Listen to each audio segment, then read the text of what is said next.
Pernah nggak sih lo ngerasa udah mikir panjang, tapi ujung-ujungnya malah nyesel juga kayak, kenapa gua ambil keputusan itu sih, padahal udah yakin banget.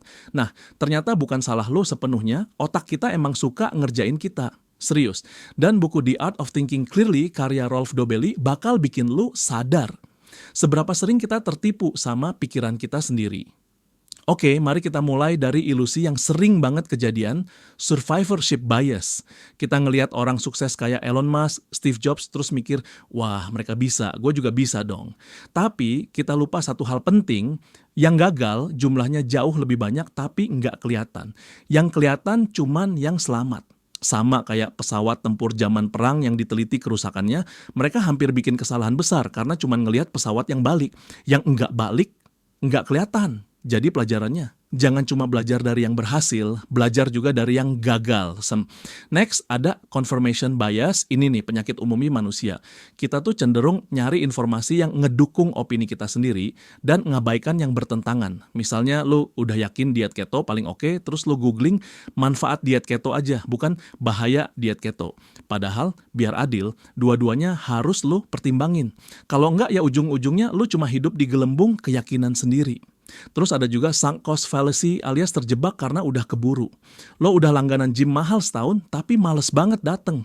Tapi karena udah bayar, lo maksa dateng meski nggak enjoy, nggak efektif, malah capek doang.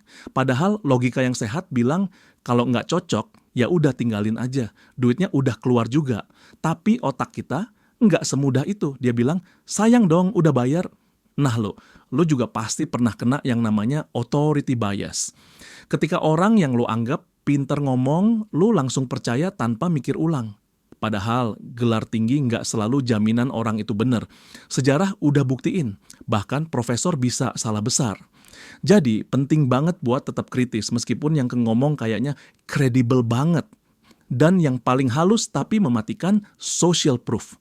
Kita cenderung ngikutin apa yang dilakukan mayoritas orang tanpa mikir apakah itu benar buat kita atau enggak. Misalnya restoran penuh langsung lu anggap enak padahal bisa aja itu karena promo, bukan karena rasa.